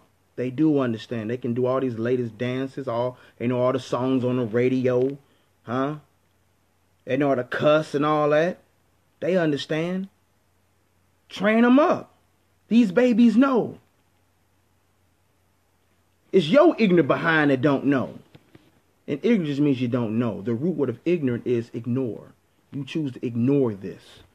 So it's your ignorant behind that don't know. So, let's go to Deuteronomy chapter 4. How should we train the babies up? Deuteronomy or Devarim chapter 4. For you so-called Bible believers out there. All right. Devarim chapter 4. I hear you, bro, no doubt. All praises. Deuteronomy chapter 4, verse 9, it says, only take heed to thyself, and keep thy soul diligently, lest thou forget the things which your eyes have seen, and lest they depart from your heart. Now, the Hebrew word for heart is la'av. It means your mind.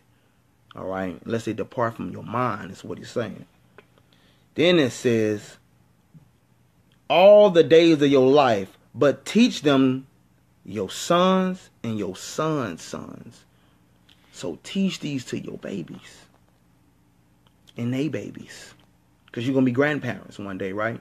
So you grandparents is watching this. Shame on you. You ain't telling your grandbabies. Shame on you. It's no excuse. And don't try to make no excuse about this. Especially you grandfathers. Man up. Tell them anyway. Tell them the truth. Yeah, you're going to get ridiculed. So what? Tell them anyway. What's the worst can happen? They're going to break away from Satanism. Big deal. Tell them anyway. Because you obligated. And if you don't tell them, guess what, you grandparents? Your time is ticking. You almost out of here. You're going to have to answer. Period. Grandparents.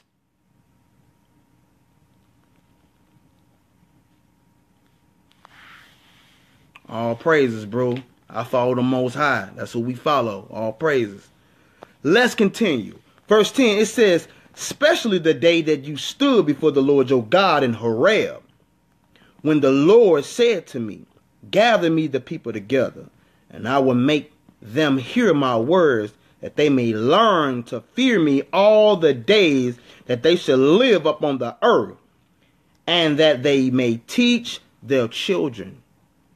That they may teach their children. So you see, this is a generational thing. We're supposed to be fearing the Most High. How you fearing the Most High, but you're partaking in rituals that go back to Druid demon worship? Make that make sense? Don't make sense to me. Let's go to chapter 6, verse 6 and 7. It says, Deuteronomy, chapter 6. I'm going to start in verse 5.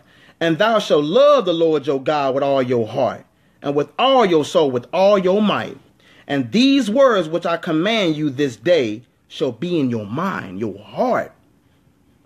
And you shall teach them diligently unto your children. Diligently unto your children. And shall talk with them when thou sittest in thy house. So it ain't just about relaxing. It says, and when thou walkest by the way, and when thou liest down, and when thou risest up. You supposed to be teaching these babies. They know better. The only one who don't know better is your ignorant behind. You the only one that don't know better. Let's go to chapter 11. I think that's chapter 11. All right. What's that? Verse 19.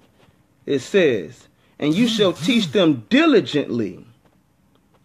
And you shall teach them your children, speaking of them which thou sittest in thy house, and when thou walkest by the way, and when thou liest down, and when thou risest up. Teach these to your babies. Period. Teach them to your babies. Straight up. Let's go to Deuteronomy chapter 4 again. What's that? Verse 20.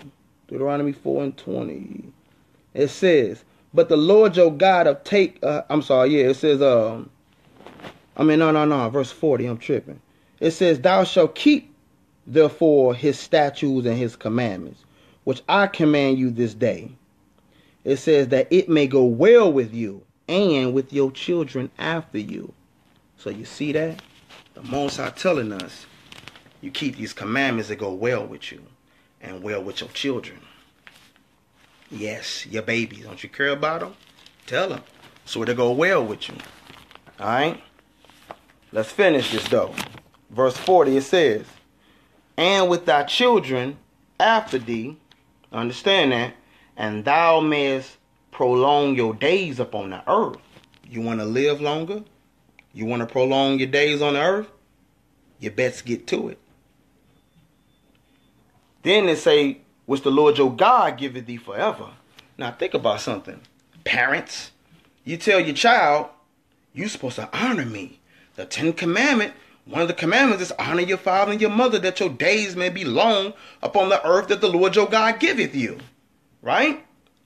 But the child can turn around and say, yeah, you're right, Mom. But you're supposed to be teaching me these commandments, that you can prolong your days upon this earth, that the Lord your God giveth you. That must hit home. Hit me. Get to it. Get to it. So, let's continue. We just hit that Deuteronomy 4 or whatnot. We're going to go to chapter 12. Deuteronomy chapter 12. Let's go back to audio. Let me put this down so I can listen. Okay. Chapter 12. Verse 28, it says, observe and hear all these words which I command thee, that it may go well with thee and with thy children after thee, forever, when thou doest that which is good and right in the sight of the Most High Power. So you see that? We got to get to it, y'all. We got to get to it. Hosea chapter 4. Yeah, let's get that one. The book of Hosea. Ezekiel, Daniel, Hosea chapter 4 and verse 6, which reads, my people. It didn't say everybody. It says my people. You Israelites, you so-called Negroes out there, descendants of the slave trade. We are the true children of Israel. And if you watch my videos, you already know this. True identity of the so-called Negro. All 4 parts. If you want it, inbox me, I'll send it to you, because they banned some of them off YouTube. But anyway, it says, my people are destroyed for lack of knowledge.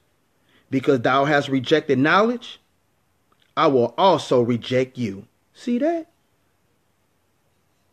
That thou shalt be no priest to me. Because remember, he called us to be his priest. Seeing that thou hast forgotten the law of your God. So since you've forgotten the commandments of your God, what'd he say? I will also forget your children. I will also forget your children. See how the Most High getting down? He'll forget your babies. Think about that for a second. Don't Proverbs 3 and 31 says, envy not thou the oppressor and choose none of his ways? We ain't supposed to be partaking in none of this. Period. Let's grab the book of Isaiah chapter 5 right quick. The book of Isaiah chapter 5. We're going to read a few more. We're going to get on up out of here. I want my phone to down, y'all. And I just want to share just a little bit with y'all. Isaiah chapter 5. All right. Chapter 20. Isaiah chapter 5 verse 20. It says, woe. That means destruction of warning. Warning or woe unto them that call evil good. So for you people who got parents and the children, if y'all teaching each other that this is okay, something that's evil or dreaded occasion is good, the scripts say woe unto you. Woe unto them that call evil good and good evil, that put darkness for light and light for darkness. That goes for you trunk and treating pastors that's going to be trying to do this nonsense. Put good for evil, light for darkness, and darkness for light. That go for you. Shame on you. Because that's what you're doing. Again, it says, woe unto them that call evil good and good evil. Woe. Then it say, that put darkness for light and light for darkness. That put bitter for sweet and sweet for bitter. Woe unto... There we go.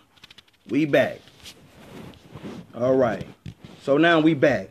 So again, it says, we in Isaiah 5 and 21. Sorry about that. Y'all was losing connection. But we back. It says, woe unto them that are wise in their own eyes and prudent or clever in their own sight. Which means what? You want to be wise in your own eyes. You want to put your own spin on something. You want to be clever. No, your thoughts ain't the same thoughts as the Most High. Hold on. Let me grab a sip of my Gatorade.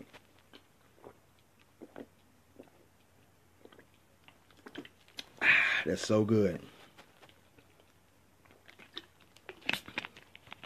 All right. We getting a little more before we get on up out of here. All right.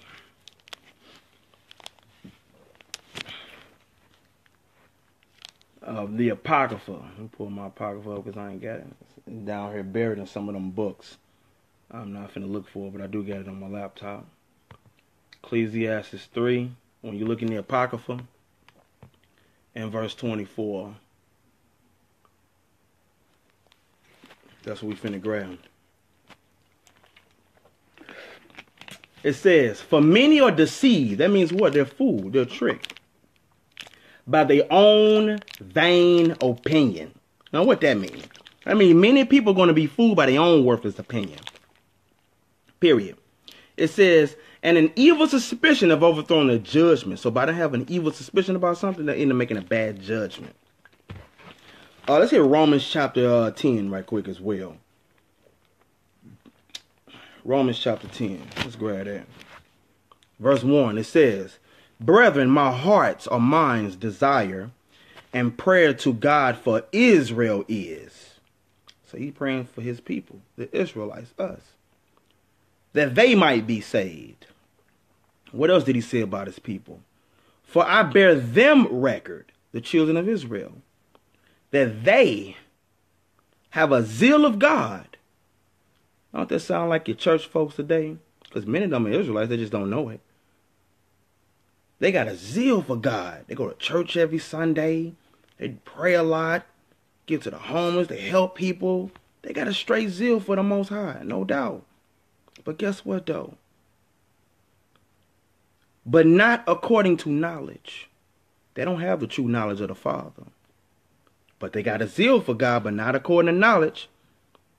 Ask them, hey, you know the 10 Commandments? Yeah, name them. I mean, I can name them by heart. I mean, name them in order. I mean, I can name them in order. Yeah, but you know songs in a row, you know your number, and you know everything else. You know the days of the week in order. You know the months in order. Think about that. People can name the 12 months in order, but can't name the 10 Commandments in order. That's sad. Huh? No other gods before me. No graven images. Don't take his name in vain. Remember the Sabbath. Honor your father and your mother. Thou shalt not kill. Thou shalt not commit adultery. Thou shalt not steal. Thou shalt not bear false witness against your neighbor, and thou shalt not covet. So we can name the 12 months in order.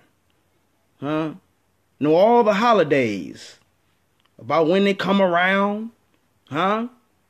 Your favorite song. You put your favorite CD in. You know what track that number is. Huh? You can remember passwords. Huh? You know your significant other's passwords. But you don't know them 10 Commandments, though. Oh, no. I mean, I can quote them, but shut up. Listen and learn. So if you can't do that, then obviously this video really ain't going to make sense to you because you're not spiritual. Let's go to the book of Mark, chapter 7 right quick. Mark chapter 7.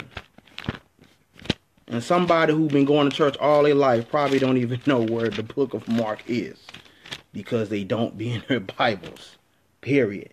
Shame on you. But it's not too late to get it right. Get it together. Get together. Not tomorrow, right now. It says, and he answered and said unto them, well have Isaiah, or you may say Isaiah, prophesied to you hypocrites, as it is written, this people honor me with their lips. It's all about lip service. I love the Lord. Lip service. It says, but their heart, that means their mind, is far from me. So a lot of people who say they love God, they're going to be partaking in these Halloween satanic rituals with the candy, the treats and all that. But they tell you with their mouth they love God, but their mind is far from them. Far from them. It says, howbeit, meaning however in vain do they worship me. Worthless worship. Teaching for doctrines the commandments of men. That's what you're doing today. You've broken the commandments of God and following the doctrine of men, the teachings of the ways of man. It says, for laying aside the commandment of God, you hold the tradition of men. For laying aside the commandment of God, you do hold the tradition of men. For laying aside the commandment of God, you do hold the tradition of men. As of washing of pots and cups. Tradition, right? And many other such things like you do. Such things, it says such like things you do. Period. Let's go to back to the Apocrypha, Ecclesiasticus chapter 5. Verse 7, it says, make no tarrying. Tarry means waiting. Make no tarrying to turn to the Lord, and put not off from day to day. So people like to put the Most High off. Oh, I know, I already bought these costumes. Huh? You're going to be trying to come up with some kind of excuse. Our last one. But guess what? You may die on that last one. I know a sister who knew the truth about Halloween. Still went to a haunted house. You know who you are. Still went to a haunted house. I told you what it was. What happened? Got into an accident. Most High not playing. And may the Most High have mercy on her soul. But somebody who was with you, I believe she's your best friend, she died. You know who I'm talking about. If you go back and partake in this and return back to your own vomit, guess what, sister? The Most High got a spot for you. He got a spot for you. It ain't a good one. But it's nothing personal. I tell you because I love you. It's out of love. Don't go back to your own vomit. Because you've gone back into the world. And away from the Most High. It's nothing personal. But it is what it is, though. And many such people who watching this. I see your news feed. You went to your parties and all that. Some of y'all watch it now. I saw you came up in here. And you still gonna go partake after you've learned all of this. Because you don't care. So what? But guess what, though? Let's read it. It says, make no waiting to turn to the Lord, and put not off from day to day. Don't be procrastinating. So it says, for suddenly shall the wrath of the Lord come forth. And in your security, like when you think it's all good, you shall be destroyed and perish in the day of vengeance. You're going to die. You're going to die. Period. You can't say you didn't know. How many people you think going to die on Halloween? Children be kidnapped, all kind of stuff, right? You don't care. Why? Because, hey, it ain't you, right? John 8:47 say, he that is of God heareth God's word. You therefore hear them not, because you're not of God. So only the people of the Most High will hear God's word, period. Proverbs 28:9 say, if you turn your ear away from hearing the law, even your prayer will be an abomination. So don't think you finna go and just pray back to the Most High and think it's all good. Hebrews 10:26 say, for if we sin willfully, meaning on purpose, after that we have received the knowledge of the truth, there remaineth no more sacrifice for sins. Meaning there remaineth no more forgiveness for sins. Because you're no longer sorry at that point. You're sorry you got caught.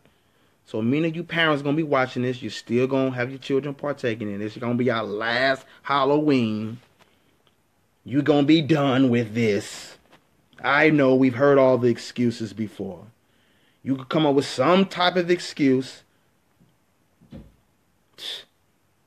And some of you children whose parents taught you the truth are going to come up with some kind of excuse why you want to go to a haunted house. After you just learned this, you want to go to a party, kick it with your friends. You're going to die in your sins. Period. And if you parents is watching this who got children that know better, don't have no pleasure in them. Let's read. Let's go to the Ecclesiasticus, also known as Sirach. We're going to go to chapter 16. Let's grab that right quick. Ecclesiasticus chapter 16, verse 1. It says, desire not an unprofitable children. You see that? For those of you, oh, wait, what he reading at? If you get the original King James Version Bible, in between what you call the Old and New Testament, there were 14 books known as the Apocrypha that the Catholic Protestants took out. I did a documentary on it. If you want it, let me know. Send me that video about the missing books, Apocrypha on Trial. I'll send it to you. You know what I'm saying? And for those of you who, hold on. One moment. I'm reading from here. On my YouTube channel. Here it is. Apocrypha on Trial. This video right here. Okay? It's long as ever, but it's worth it. Next to the Christmas video. It can be found at youtube.com/Judah, Judah, Yisrael, which is YISRAEL, and then the numbers 314. Okay, so we're reading in the missing books known as the Apocrypha. Okay, so I'm in Ecclesiasticus, chapter 16, verse 1. It says, desire not, mean don't want, a multitude of unprofitable children. So if your children ain't obeying, don't want those children. Don't desire them. It says, neither delight in ungodly sons. They want to go partake in Halloween, have no pleasure in them. They want to be wicked, so be it. Don't desire in them. Have no desire in that at all. Then it say, though they multiply. So yeah, you having a lot of children, right? It says, rejoice not in them. Rejoice not in them. It says, except the fear of the Lord be with them. So that's the only way you're supposed to be rejoicing in your children, is that the fear of the Lord be with them. Period. Today we have what's called unconditional love. But if you read scriptures like Deuteronomy 21, man, you learn if your child was disobedient back then, they stoned them children. There was no unconditional love. This is the terms you obeying.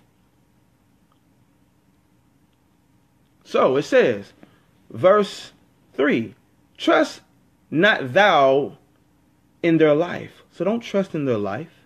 It says, neither respect their multitude. So don't regard, like, oh, I got a lot of children.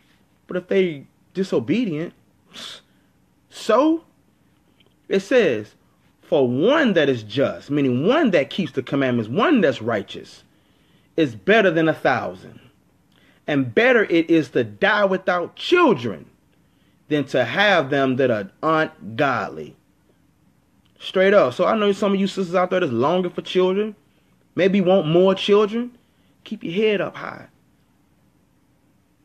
Because there's somebody out there with ungodly children, got a whole bunch of them, but they love them. They rejoice in them. And it's better to have no children than to have ungodly children. Period.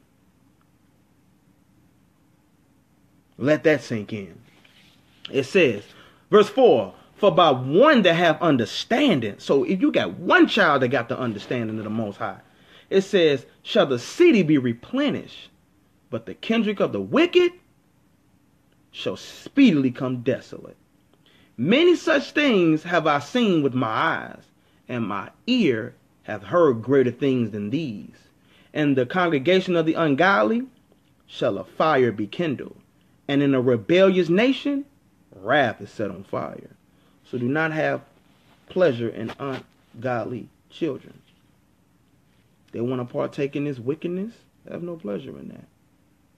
Period. Ain't you a child of God? And you being a child of God, he got no pleasure in you at all. So yeah, it seems a little harsh. Guess what? The Most High the same way. You being his child, he got no pleasure in you either. Period. So don't go out and do what the world doing. The scripture say, love, 1 John 2:15, love not the world, neither the things that in the world. If any man love the world, the love of the Father is not in him. James 4:4, you adulterer and adulteresses, know you not that friendship with the world is enmity toward God? Huh? So if anybody want to be a friend of the world, you an enemy of the Most High. I mean, you want to go out and do what they do, partake in what they doing, you an enemy of the Father. You an enemy of the Father. Baruch chapter 4 in the Apocrypha. Book of Baruch. We're going to chapter 4. Because there are some people who may watch this and may repent and may not go back to All Hallows Eve and All Saints Day, All Souls Day, Samhain, Samhain, a.k.a. Halloween, a.k.a. the Feast of the Dead. So they may turn and repent from this. Why? Because their mind wasn't right with the Most High. Their mind went away from God. It went astray from the Most High. Repenting ain't you saying, oh, well, Judah, what he's saying is true, but I'm going to partake in Halloween. I'm not going to do everything, but I'm going to just do something just for the kid. I done bought all this candy, spent all this money. Throw it away. Period. Most High don't want no excuse. He want obedience. Period. And he ain't compromising with none of y'all. Ain't no compromising. You get down or you gonna lay down. Period. So for those of you who mind has went away from the Most High, and now you decided that you're gonna repent, even though you spent all this money on your children, huh? You gonna sit them down and explain it. If you can't explain it, make them watch the video. You let them listen to all that cussing on the radio. You let them listen to and watch all that nonsense, murder and all that other kind of stuff. Hell, you was finna let them partake in Halloween. I don't let my kids do that. You was finna let them partake in demonic worship. They can listen to this. Huh? They want to be scared on Halloween. This is scare them. Huh? This is a scary movie. Scare them back straight. Straight up. So your mind is back right. You've now repented. You now say, you know what? I'm done with this wickedness. I know my family going to ridicule me. Matter of fact, speaking of ridicule, hold your Baruch. We're going to hit Luke chapter 6 right quick first. All right. Luke chapter 6. Luke chapter 6. In real talk, we is getting a few. We getting out of here. Luke chapter 6. Verse 22, it says, blessed are you when men shall hate you. You see that you get a blessing when they hate you. And when they shall separate you from their company. I mean, what? They don't want you around. Oh, here come this Bible thumper. Here he come, here she come. Gosh. You saw people, they talk to you different. Oh, my family do me like that. I noticed. It's funny to me, though. You know, I heard the stories you talk about me behind my back. I know. Whatever. You gonna die in your sin, though, if you don't repent. How about that? The last shall be first. But again, it's in Luke 6:22, it says, blessed are you when men shall hate you, and when they shall separate you from their company. They don't want you around. Oh, no, because you're going to be persecuted. You're going to be ridiculed. All right? I did a video called Persecution of the Saints. May want to watch that. Huh? So it says, and shall reproach you and cast out your name as evil for the Son of Man's sake. Huh? They're going to be talking bad about you for this truth. Alright? It says, rejoice you in that day and leap for joy, for behold, your reward is great in heaven. For in like manner, hold on, had a call. It says, for in like manner did their fathers unto the false prophets. So in other words, I'm sorry, for like manner did their fathers to the prophets. So in other words, don't feel bad. They did the prophets like that. All right, exactly. They're going to be saying, just bring them to church. Psst, please. Please. For that Druid demon worship, psych. Psych. Boy, people come up with all kind of excuses to partake in this day. Check this out, verse 26. Woe unto you when all men shall speak well of you. That means if everybody's speaking well of you, you ain't doing something right. This ain't the friend making business. You're going to have enemies, not friends. You think I care if your feelings hurt? I don't care. So what? I got thick skin. So what? I don't need your friendship. I ain't got time for friends, no way. I don't need no friends. I got brothers. The brotherhood of the Messiah. How about that? I don't need your friends. Look like I got time for friends? No, I ain't got time for that. Friends.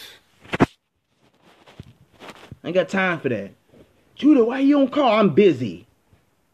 Banging this truth. To my last breath. What else is there to be doing? That's what you ought to be doing. To your last breath.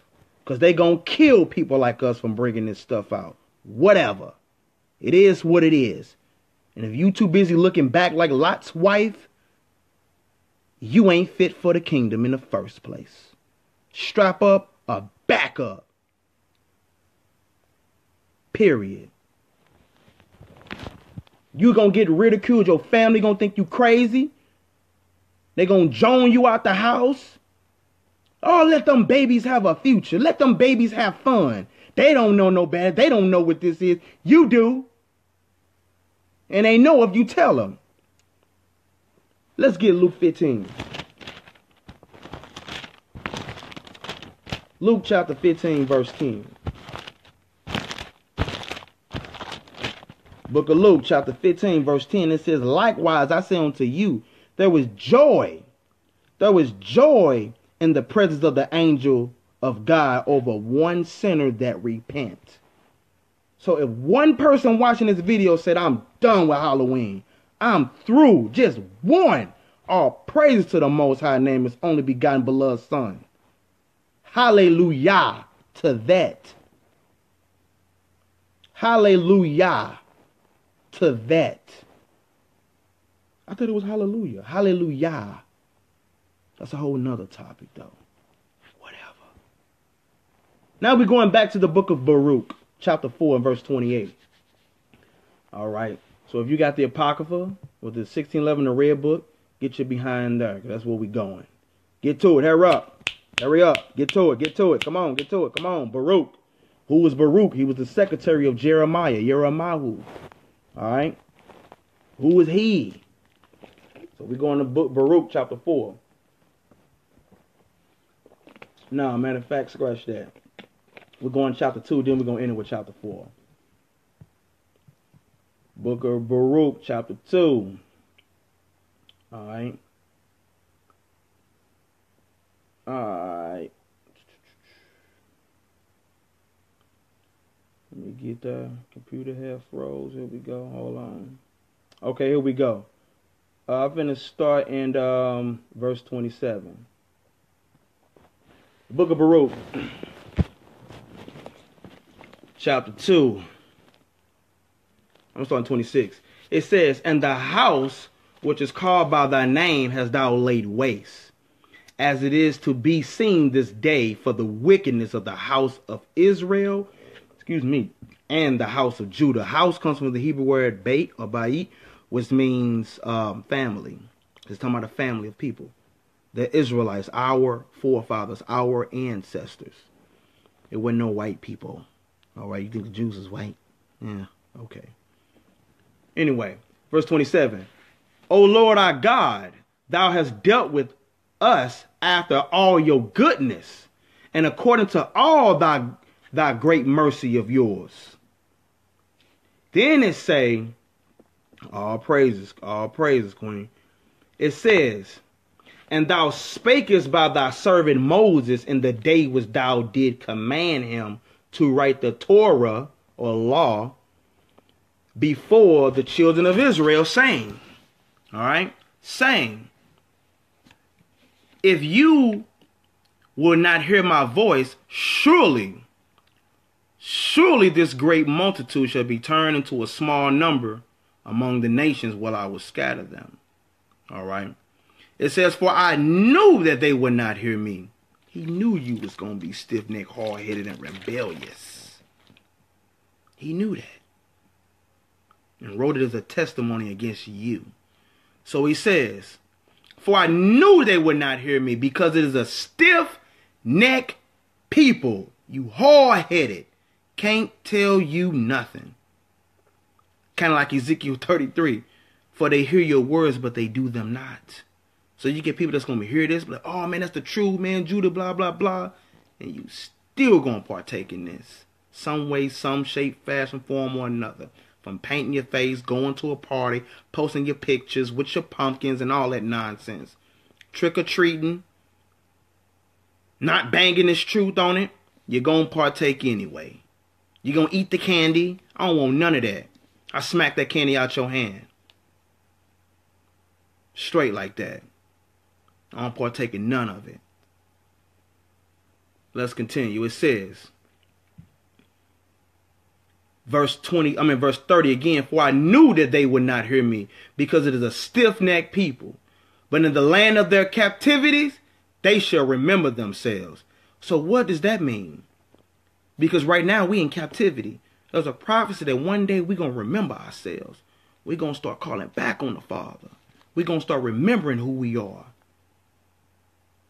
Then it say, and shall know that I am the Lord their God. We go on this, that's the God of Israel. Said, for I gave them a heart, meaning a mind. So I'm going to read it again, verse 31. And shall know that I am the Lord their God, for I give them an heart and ears to hear. So one day, these rebellious Israelites are finally going to have an ear to hear. If you know me personally, you know I wasn't always like this. But now I got an ear to hear now. I'm listening now. Then it say, and they shall praise me in the land of their captivity and think upon my name. So right now, we in captivity right now. And now we are now starting to worship the true Father in spirit and in truth now. And this was foretold by Jeremiah's secretary, Baruch.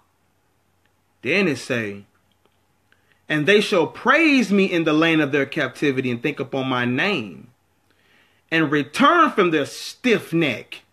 So one day we're going to stop being hard-headed. You better hope you live to see it. It says, and return from the stiff neck and from their wicked deeds, like your Halloween that you're partaking in. For they shall remember the way of their fathers, with sin before the Lord. So we read earlier how our forefather was getting down with the same spiritual wickedness that's attached to this Halloween nonsense for being a necromancer, an enchanter, dealing with familiar spirits, becoming witches and stuff, wizards. We gonna start remembering that. I'm gonna read it again. And return from their stiff neck and from their wicked deeds. For they shall remember the way of their fathers with sin before the Lord. And I will bring them again into the land which I promised with an oath unto their fathers, Abraham, Isaac, and Jacob. And they shall be lords of it. We're going to rule that land one day. You're going to be the landlord. So they shall be lords of it. And I will increase them, and they shall not be diminished. See that? Then it say, and I will make an everlasting covenant with them to be their God, and they shall be my people. And I will no more drive my people of Israel out of the land that I have given them. Yahoo! Let's continue. Baruch chapter 4. And remember, when you're dealing with Revelation 3, for you lukewarmers out there who know this true, but you're going right back into doing this stuff anyway, and you're going to be encouraging people. You're going to be encouraging people to do this. Guess what? You got a price you're going to pay. You're going to die too. You think because you're going to be putting up with this, guess what? You got a price to pay. You're going to be put to death anyway. Hey, you better do something. Better take heed to this video. You know what he said he going to do with lukewarm people. Revelation 3:16. Because you are lukewarm and not cold into the hot, I will spew you or spit you out my mouth. So he's going to spit you out anyway. Lukewarmers, halfway in, halfway out, hokey pokey mode. Huh? You're going to be put to death. Period. Baruch chapter 4, verse 28. Because we know, again, like I was saying earlier, your mind done went off into the world. Huh? But now that you're back, guess what you ought to be doing now? And you better watch my video, Occupy Till I Come. I did a video called Occupy Till I Come. For all you people who know the truth and went back into the world and you slacking now. Yeah, you got a price you gonna pay. Ooh-wee. Like my brother said, ooh-wee. You who know the truth and you ain't sharing it, ooh-wee, as my brother say. Shout out to my brother Mally again, man. So, you got a price you gonna pay. You know the truth. You not sharing it. You being lazy in this truth. Huh? You halfway in, halfway out. You only in the truth on Facebook, or you only in the truth when people who know the truth come around you. Ooh-wee. Ooh-wee. You gonna have a price you gonna pay. You better watch Occupy Till I Come. I did the video. Hold on. Wait a minute. So you won't say what video he talking about. On my right here, me and my brother Ezra. I did a video called Occupy Till I Come. Boy, so you being lukewarm? You want to be lazy? You want to be a waste of space? You know the truth? You been on that dog? Yeah, I know what Judah talking about, that Israelite stuff. You got a price you gonna pay. And boy, it ain't good. You might as well be going doing your Halloween to have fun now, because it's going to be like a credit card. Have fun now, you're going to pay later. But guess what's going to be your price? Go watch the video. You're going to see. Lazies. Especially you got women now.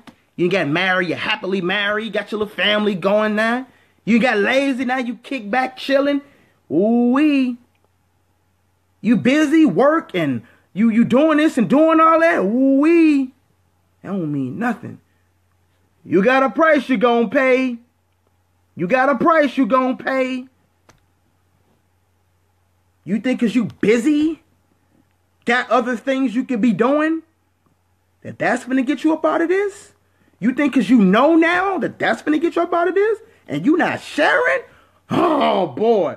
You got a price you gonna pay. Period. You best get to it. You better watch that video. Ignore me if you want to. Okay.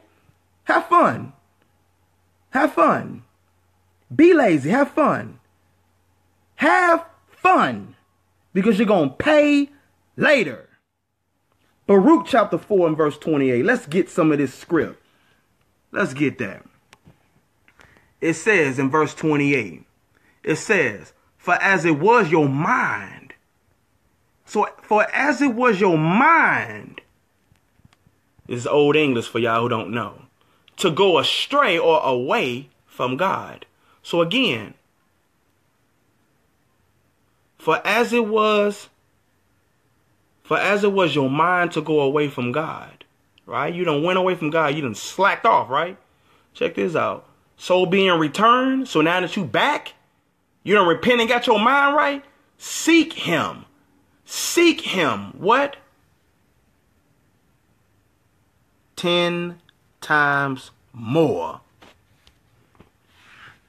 So that means you got to go 10 times as hard in what you were doing. 10 times. So what have we learned today? We've learned that these customs, such as your trick or treat, such as your costumes, your parties, going from house to house, we've learned where these things come from. So everything that you're doing, your haunted houses, all that, your pumpkins, jack-o'-lantern, witches, brooms, you've just learned the truth about this. You just learned the truth. Hebrews 10:26 say, for we sin willfully. If we sin willfully, because we fall short. But if you sin willfully, after that you have received the knowledge of the truth, there remain no more sacrifices, aka forgiveness for sins.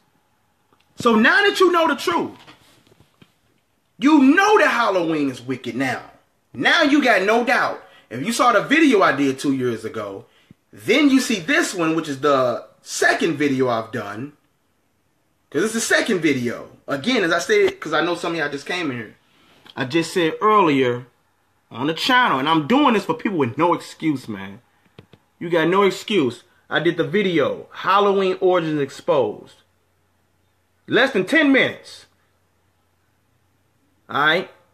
I did that 2 years ago. I believe it was October 7, 2015 is when I posted this up on here. You need to watch that. Watch Occupy Till I Come. Straight up.